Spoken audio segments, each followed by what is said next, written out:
우리 기독교가 다른 종교들과 다른 점은 어떤 초월함이나 기적이 있어서가 아니죠.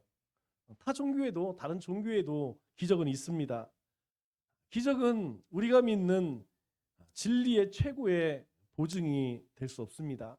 우리가 믿는 진리의 보증은 하나님의 은혜죠. 이는 우리가 행한 대로 우리를 대하지 않으시고 우리의 죄를 뛰어넘어서 하나님의 은혜로 우리를 회복시키겠다.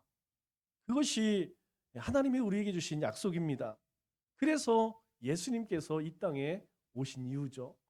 만일 우리가 행한 대로 그렇게 하나님께서 갚으시겠다고 하면 아무도 하나님 앞에 나아갈 수도 하나님의 이름을 부를 수도 없죠.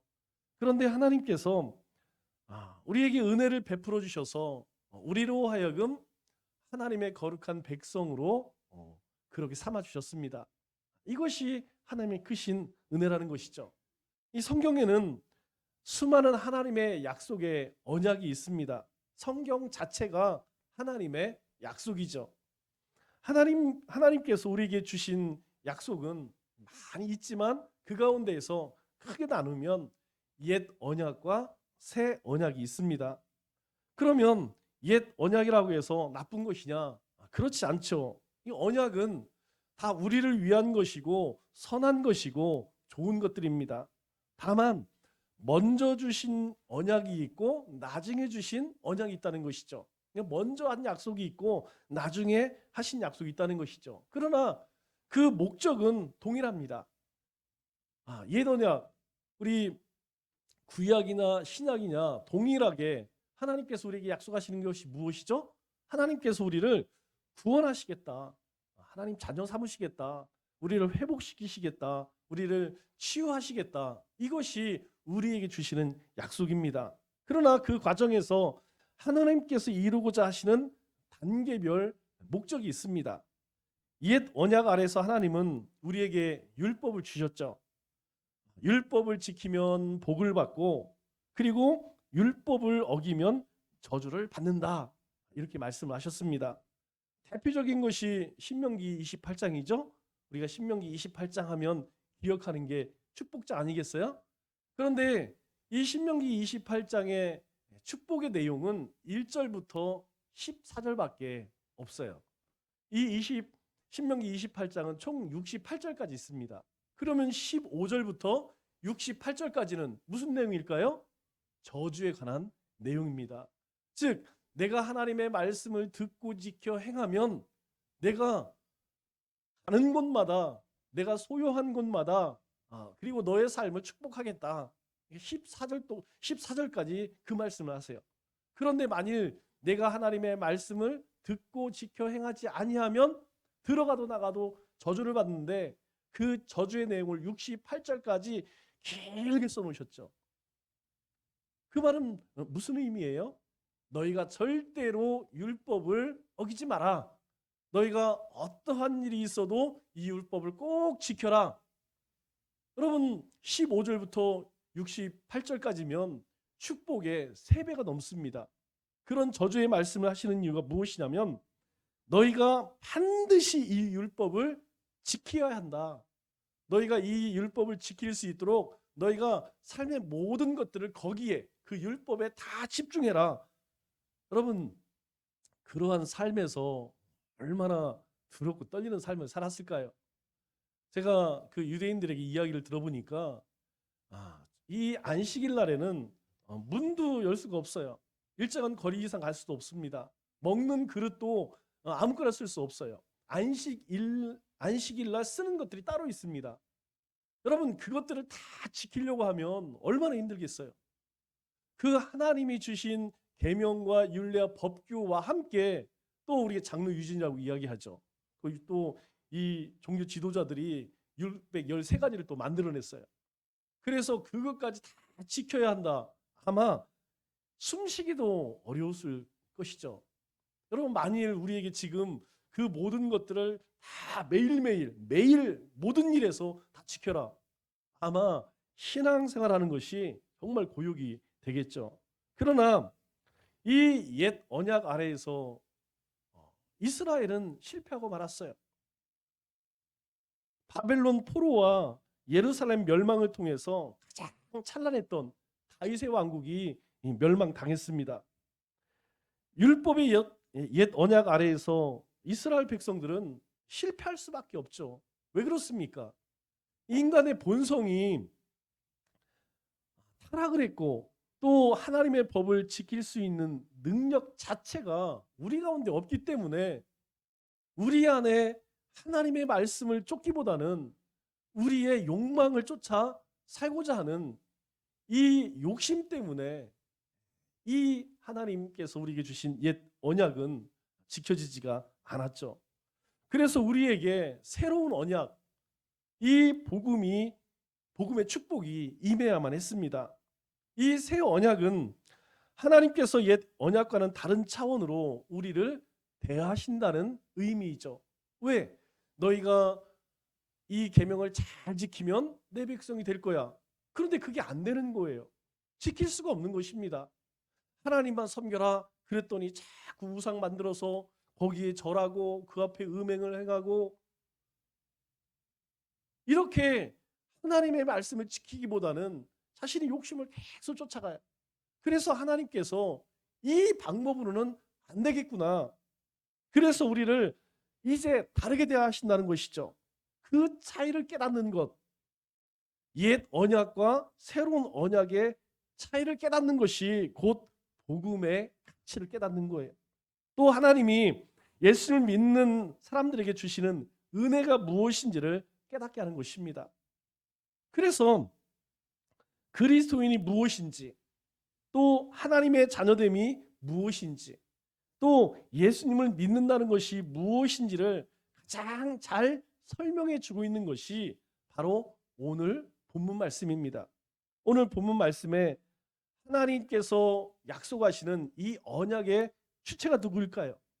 오늘 본문 말씀을 보면 가장 반복하고 있는 단어가 있는데 그게 무엇이냐면 인칭 대명사입니다. 인칭 대명사 내가라는 말이에요. 내가.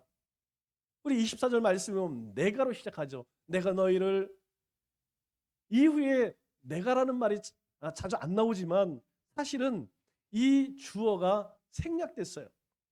계속해서 반복하게 나오기 때문에 내가 너희를 여러 나라 민족, 내가 여러 민족 가운데 모아 데리고 내가 너희를, 이게 이제 문장이 그리 좋은 문제가 아니죠. 그래서 사실은 있지만 생략이 된 것입니다.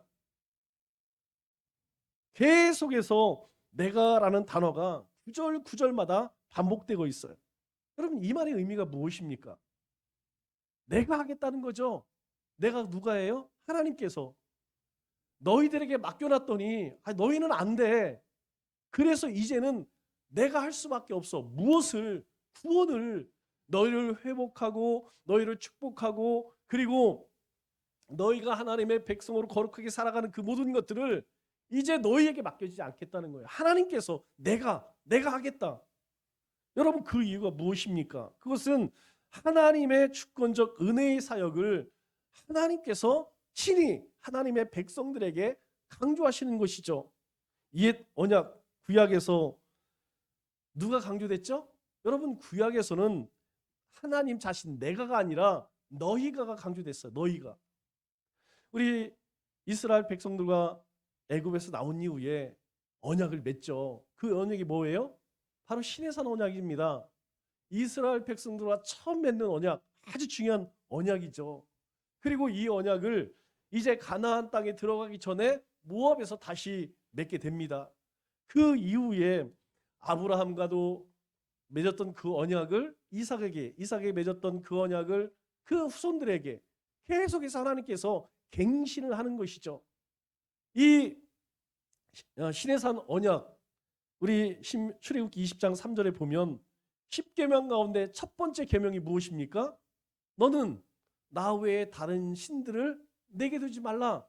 그러면 다른 신을 섬기지 않는 것, 하나님 외에 다른 신을 섬기지 않는 것, 누가 해야 한다는 거예요? 하나님께서 우리 가운데 그렇게 하시겠다. 너희가 다른 신을 섬기지 못하도록 내가 하겠다. 이게 아니에요. 내가 너희들에게 이렇게 명령했으니 이제부터는 너희가 그렇게 지켜야 한다. 너희는 어떻게 해서든지 나 외에는, 하나님 외에는 너희가 다른 신을 섬기지 않도록 너희가 애쓰고 노력해야 한다. 누가 지켜야 된다는 거예요? 바로 이스라엘 백성들이 하나님의 말씀을 받았으니 이제 그들이 행해야 한다는 것이죠. 그리고 너희가 이렇게 행하면 복을 받고 저렇게 하면 저주를 받는다. 그렇게 하나님께서 말씀하셔요. 다시 시작해서 내가 주체되는 거예요. 우리가 주체가 되는 것이죠. 이것이 옛 언약의 핵심이라는 것입니다. 인간은 스스로 절망해 보지 않고는 절대 하나님의 은혜를 의지하지 않습니다. 여러분, 우리 자신을 한번 생각해 보세요. 우리 자신이 철저하게 절망하지 않으면 하나님의 은혜를 깨닫지 못한다니까요. 하나님께서 아무리 은혜를 주셔도 자신이 은혜 받기에 합당한 존재가 아니라는 사실을 깨닫기 전까지는 은혜를 이해하지 못합니다.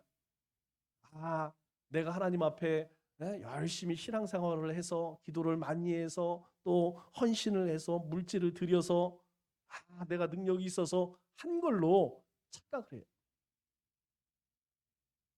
심지어 하나님이 우리에게 주신 믿음조차도 내 능력이라고 착각하는 것이 바로 우리의 교만함이라는 것이에요. 우리의 어리석음이라는 것입니다. 그런데 예레미야 17장 9절 지난주도 살펴봤죠? 뭐라고 이야기합니까? 만물보다 거짓되고 심히 부패한 것은 뭐라고요? 우리의 마음입니다. 이 세상의 그 어떤 것보다 거짓되고 부패한 것은 우리의 마음이라는 거예요. 우리 가운데에 조금만 평안이 찾아오고 우리 가운데 누릴 수 있는 조금만 뭔가 여유가 있으면 우리의 마음은 하나님을 향하는 게 아니라니까요. 참 이상하죠? 참 어려워지면 주님을 찾는데 좀 나아지면 하나님을 찾는 것이 아니고 자꾸 세상으로 나가게 된다는 것이죠. 왜 그래요? 그게 우리의 본성입니다. 만물보다 거짓되고 심히 부패한 것이 우리의 마음이라는 것이죠. 그런데 하나님은 이렇게 말씀하세요. 내가 너희를 변화시킬 것이다. 너희 스스로 변화가 안 되니까, 너희가 하나님의 말씀을 쫓아 살지 못하니까, 그럴 능력이 없기 때문에 이제는 내가 너희를 변화시킬 것이고 내가 너희를 정결하게 하고 내가 너희를 내 백성 삼으실 것이다. 그렇게 말씀하시는 것이죠. 구원은 전적인 하나님의 은혜라는 것입니다. 우리가 하나님의 자녀되는 것은 이제 율법을 열심히 지켜서가 아니라 하나님의 은혜로 우리를 구원을 얻도록 하시겠다는 거예요. 구원에 필요한 믿음조차도 하나님께서 우리에게 은혜로 주시는 선물이라는 것이죠. 여러분, 오늘 우리가 주님 앞에 나와서 어제 성탄 축하 예배를 드리고 오늘 주일 예배를 드리는데, 이 예배를 드리는 데 있어서 하나님께서 우리에게 은혜 베풀어 주셔서 우리가 이 자리에 나오지 않았습니까? 여러분, 만일 우리가 그 하나님의 은혜가 없다면 여러분 내일 하죠. 어디 놀러 가거나 아니면 그냥 잠 실컷 자고, 그럼에도 불구하고 우리 가운데 하나님의 은혜가 있기에 하나님께서 우리에게 믿음을 주셨기 때문에 우리로 하여금 하나님의 전에 나와서 하나님의 성호를 찬송하고 경배하고 예배하는 것이라는 것이죠. 다시 시작해서 하나님이 우리 인생 가운데 다 행하신다는 것입니다. 구원 받음에 있어서 우리가 한 것이 있느냐? 아무것도 없다는 것이죠. 그렇다면 오늘 하나님의 약속이 무엇입니까? 오늘 이제 멸망당하기에 앞서 이스라엘 가운데 하나님께서 지독히 하나님 말씀에 순종하지 않는 이스라엘 백성들에게 주시는 약속의 말씀이 무엇입니까? 24절 말씀을 보니까 고국 땅으로 돌아가서, 25절 말씀을 보니까 정결하게 하되, 26절 말씀을 보니까 새 마음을 너에게 주되 부러운 마음을 줄 것이며, 지금 이스라엘 백성들은 포로로 끌려가서 희망이 없고 온갖 더럽고 악한, 그리고 그들은 온갖 하나님께서 더럽게 여기는 것들, 그것을 붙들고 살았어요. 그런데 하나님께서 다시 돌아오게 하시겠다는 거예요. 정결케 하시겠다는 거예요. 하나님께서 새로운 마음을 주시겠다는 거예요. 여러분, 이 일이 어떻게 가능할까요? 하나님께서 새로운 영을 주심으로 이루어질 것이다. 그렇게 말씀합니다. 이스라엘 백성들에게 하나님께서 새 영을, 그 새 영이 무엇입니까? 27절 말씀에 내 영을 너희 속에 두어. 내 영이 무엇입니까? 하나님의 영, 진리의 영, 성령님을 말씀하는 것이죠. 새 언약의 축복은 이제 성령의 임재를 통해서 우리에게 임하시고 역사하신다. 그렇게 말씀하는 것이죠. 예수님께서 예언된 약속을 따라서 이 세상에 오셨듯이 성령의 약속도 약속을 따라 우리 가운데 임했다는 것이죠. 여러분, 그 성령이 언제 임했죠? 예수님께서 부활하시고 너희들 나가서 딴짓하지 말고 모여서 열심히 기도해. 내가 너희에게 약속한 그 영을 너희가 받기까지는 기도하는 일에 전념해. 여러분, 우리 생각이 그렇잖아요. 주님이 죽으셨다가 살아나신, 그러면 주님께서 살아계실 때 하신 말씀이 다 이루어진 거 아니겠습니까? 그러면 나가서 전해야 되죠. 이 예수가 하나님의 아들이다, 메시아다, 이 예수님을 믿어야 구원받는다. 그런데 예수님께서 그렇게 하지 않고 하나님이 너에게 약속한 영, 그 영이 너희 가운데 임하기까지 너 아무것도 하지 마. 그냥 열심히 기도하는 일에 힘써. 그래서 그들이 마가의 다락방에 모여서 열심히 기도를 했죠. 그때 성령이 불같이 임했습니다. 그러면 그들이 열심히 통성 기도를 했기 때문에 성령이 임했을까요? 아니라는 것입니다. 열심히 기도해서 임한 것이 아니고 하나님께서 약속하신 거예요. 내가 너희에게 새 영을 부어주겠다. 그 성령이 임하기 전 이미 200년, 300년 전에 하나님께서 선지자를 통하여서 그 백성들에게 약속하신 성령이 임했다는 것이죠. 물론 기도가 필요 없다는 얘기 아니에요. 여러분, 그들이 기도하지 않았으면 성령도 임하지 않았겠죠. 기도는 하나님께서 우리 가운데 역사하시는 통로입니다. 이게 중요한 거예요. 우리가 성령 충만, 말씀 충만, 은혜 충만한 삶을 살기 위해서 내가 하고 싶은 거 다 하면서 그런 삶을 살 것이라고 생각한다면 여러분, 천만의 말씀입니다. 신앙생활을 아무리 오래 한다 할지라도 그 삶은 절대 변하지 못해요. 변화되지 않습니다. 하나님은 반드시 말씀을 통해서, 기도를 통해서, 하나님의 은혜를 통해서 우리 가운데 역사하신다는 것이죠. 왜 우리가 말기찬매합니까? 다른 것 아니에요. 우리의 삶이 매일매일 하나님과 동행하는 습관 가지기 위해서 큐티하세요, 말기찬매하세요, 기도하세요. 우리가 그 일들을 통하여서 성령의 역사하심을 경험하는 것입니다. 이것은 인간의 의지로 성령을 끄집어내는 것이 아니라는 것이죠.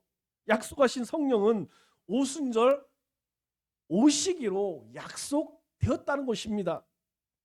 약속을 따라오신 성령님께서 새 언약의 축복을 전해주시는 전달자가 되었다는 거예요.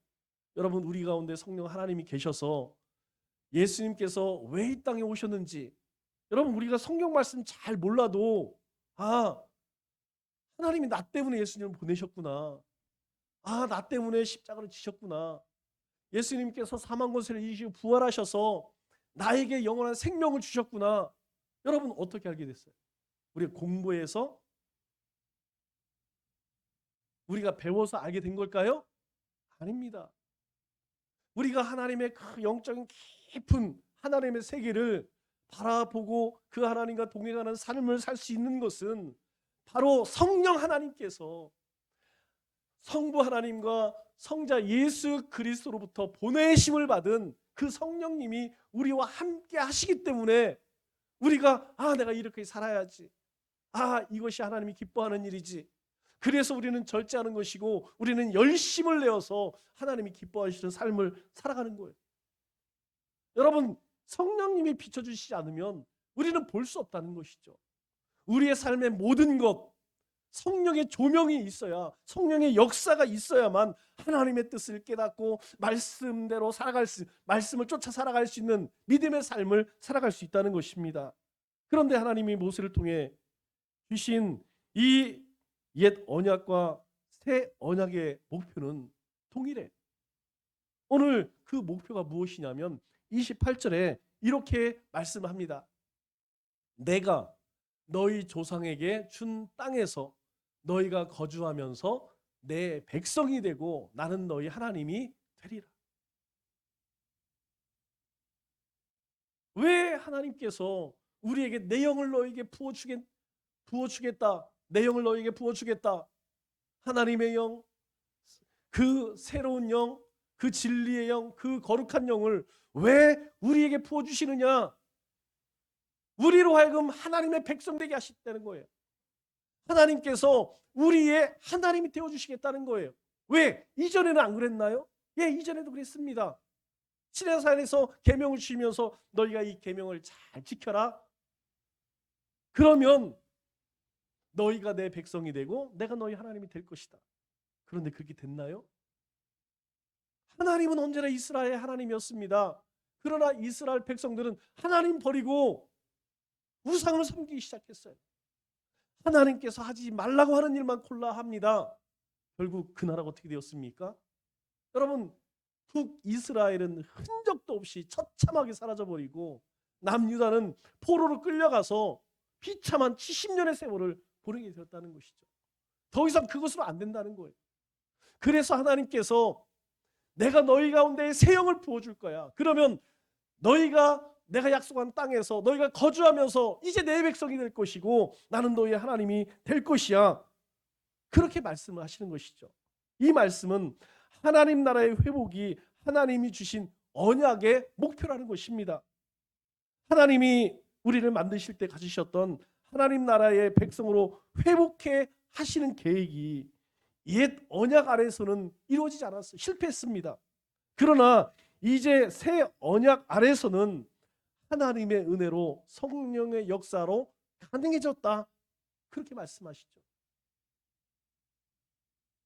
그래서 요한계시록 21장 3절과 4절에서 뭐라고 이야기합니까? 보라, 하나님의 장막이 사람들과 함께 있음에 하나님이 그들과 함께 계시리니 그들은 하나님의 백성이 되고 하나님은 친히 그들과 함께 계셔서 모든 눈물을 그 눈에서 닦아주시니 다시는 사망이 없고 애통하는 것이나 곡하는 것이나 아픈 것이 다시지 아니하리니 처음 것들이 다 지나갔음이로라.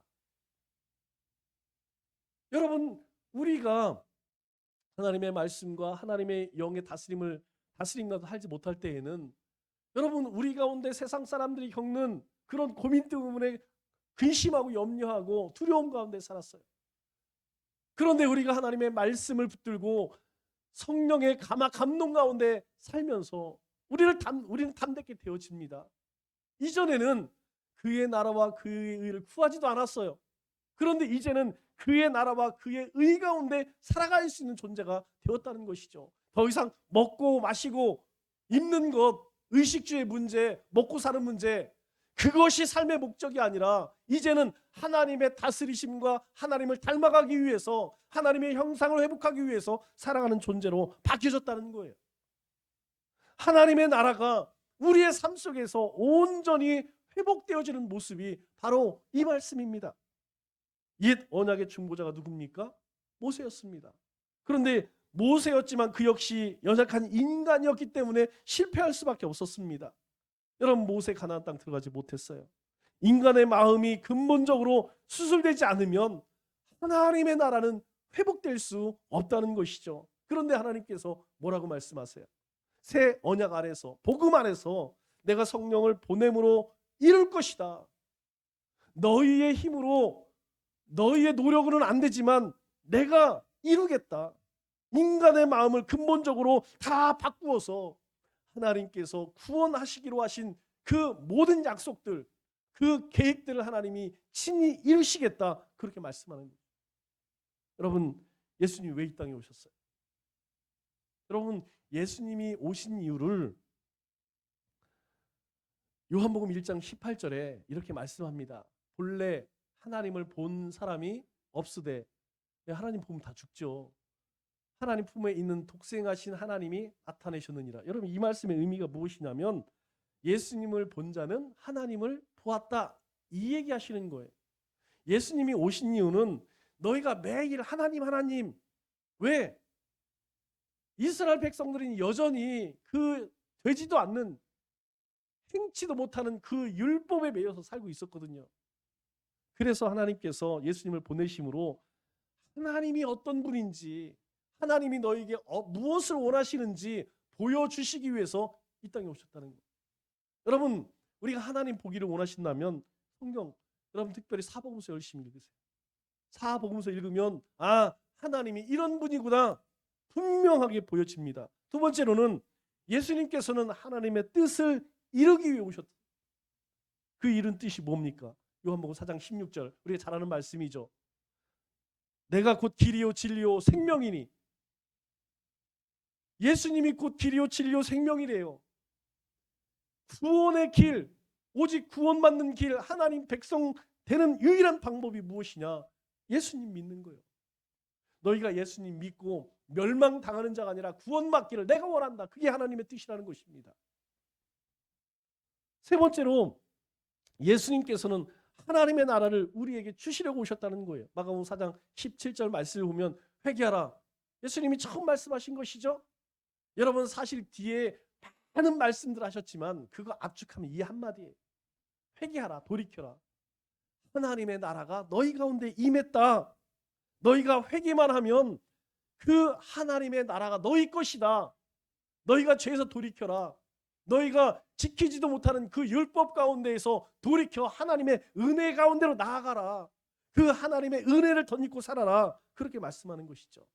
새 언약은, 복음은 우리의 양심을 죽은 행실에서 깨끗게 회복하시기 위함입니다. 그래서 온전히 하나님의 사랑으로 그렇게 섬기게 하는 것이죠.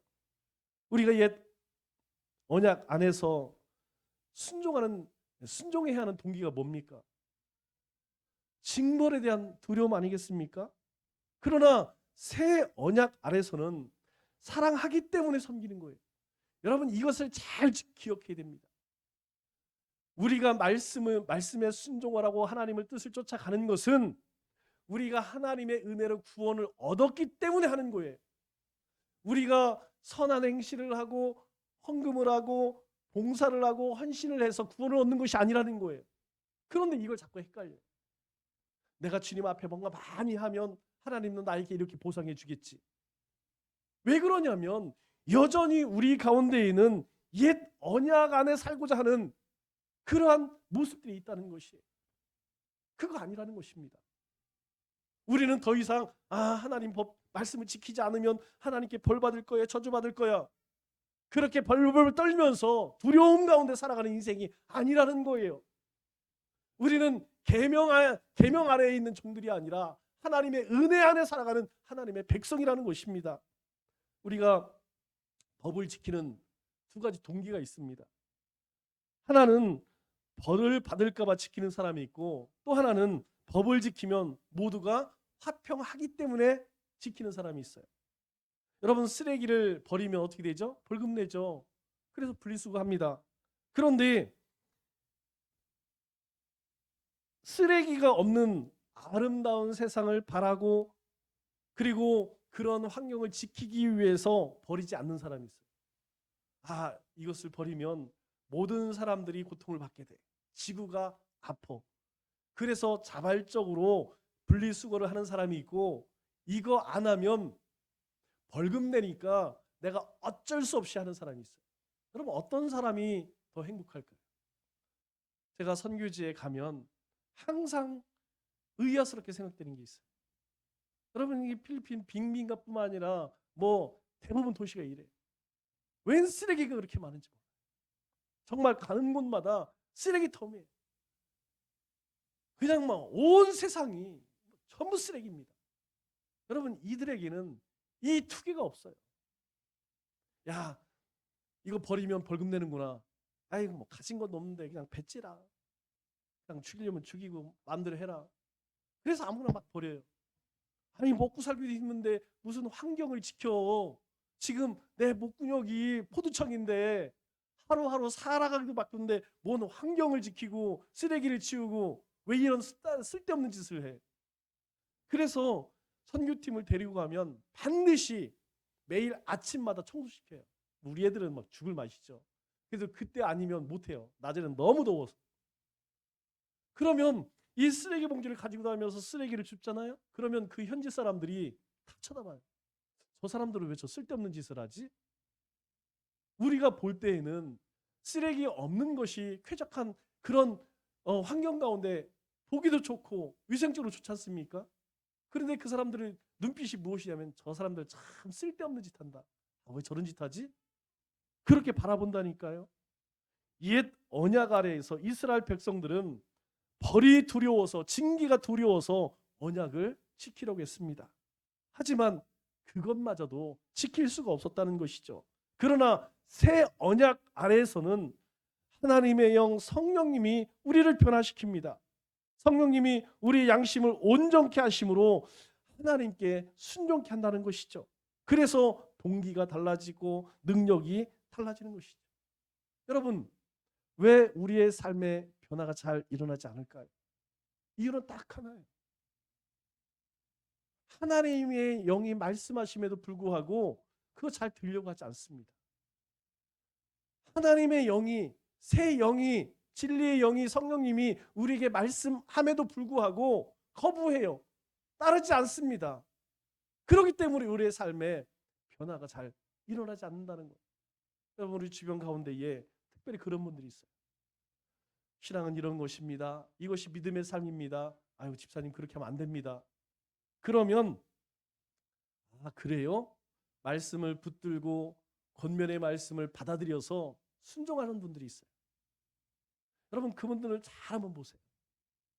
그분들 신앙이요, 하루가 다르게 성장하는 것을 보게 됩니다. 함께 어쩌다 큐티 말씀을 함께 이렇게 나누다 보면 제가 깜짝 놀랄 때 있어요. 나도 깨닫지 못한 건데. 왜 그럴까요? 그렇게 성령님께서 주시는 은혜 가운데에서 은혜를 사모하고 그 은혜의 인도하심을 쫓아 사니까 그 삶 속에 변화가 일어나는 것이로 새롭게 되는 것이죠. 하나님이 기뻐하시는 삶이 어떤 것인지 깨닫게 되는 것이죠. 오늘 27절에 뭐라고 말씀하시죠? 내 영을 너희 속에 두어. 하나님의 영이 우리 가운데 오면요, 너희로 내 율법을 행하게 하리니 너희가 그 규례를 지켜 행할지니라. 여러분, 언뜻 말씀 들어보면 예전에 너희가 계명을 지켜라 그러면 내가 너에게 복을 주실 것이다, 이 말씀처럼 들려져요. 그런데 그 말씀이 아닙니다. 하나님의 영이 우리 가운데 오면 우리 가운데에 내가 하나님 말씀 지켜야지, 하나님의 율례와 규례를 지켜야지, 그렇게 할 수 있는 능력이 우리 가운데 주어진다는 거예요. 우리는 그렇게 안 됩니다. 그런데 하나님의 영이 우리 가운데 임하면 그렇게 된다는 거예요. 이거 하나님이 기뻐하지 않기 때문에 내가 하지 말아야지. 이거 내가 즐기던 것 이제는 절제해야지. 이제는 내가 순종해야지. 내가 이제는 내 삶을 하나님께 드려야지. 헌신해야지. 그렇게 바뀌어진다는 것이죠.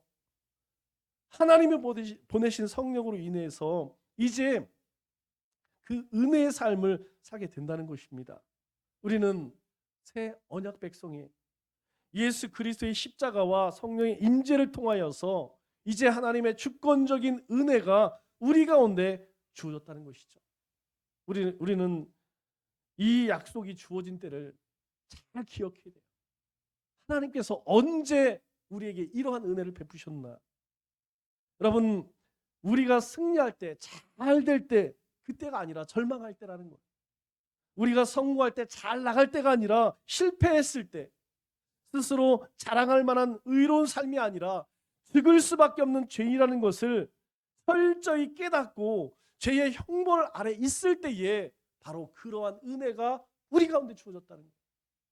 여러분, 목이 곧은 자, 교만한 자, 하나님의 말씀을 듣는 자, 여러분 절대로 하나님의 은혜가 성령의 충만하신 삶 살기가 대단히 어렵다는 것입니다. 우리가 살다 보면 갑자기 낙심이 되고 소망이 사라지고 절망이 찾아올 때가 있어요. 참 이상하죠? 나는 날마다 은혜를 사모하는데 우리의 삶 가운데에 그러한 때가 찾아옵니다. 때로는 사람 때문에, 때로는 사역 때문에, 때로는 가족 때문에, 때로는 생계의 문제로 인하여서, 때로는 육신의 문제로. 여러분, 나도 모르게 우리 가슴이 힘이 안 나요. 예배 드리기 싫고, 말씀 듣기도 싫고, 성경 보기도 싫고, 기도하기도 싫고. 그래서 우리는 하나님의 은혜의 약속을 붙들어야 한다는 거예요. 우리가 그런 존재니까. 우리 스스로 우리의 자신을 다스릴 수 있는 그런 존재가 아니기 때문에 하나님의 그 은혜의 약속, 하나님의 우리에게 약속하신 그것을 붙들어야 한다는 것이죠. 하나님은 우리를 죽이시는 분도 절망 가운데 처하게 하시는 분도 아니라는 것입니다. 내 아집만 꺾으면, 내 고집만 꺾으면, 내 자아만 내어놓으면, 내 자신을 하나님 앞에 들여치면 재앙을 내리시고 하나님이 기뻐하시는 분입니까? 아니라는 것입니다. 그것은 우리가 얼마나 철저히 무능한 존재이를 철저하게 깨닫게 하시려는 것이라는 것이죠. 말씀을 맺겠습니다. 새 언약이신 예수 그리스도가 이 땅에 오셨고, 그 예수님을 통하여서 우리는 하나님의 은혜를 덧입었습니다. 예수 그리스도를 믿고 의지할 때 우리는 새롭게 변화되는 것입니다. 그렇지 않으면 변질되는 것이죠. 변화되고 거듭나야 주님과 같이 겸손하며 온유하고 죽기까지 복종할 수 있는 것입니다. 이제 2021년 주일 예배는 오늘이 마지막입니다.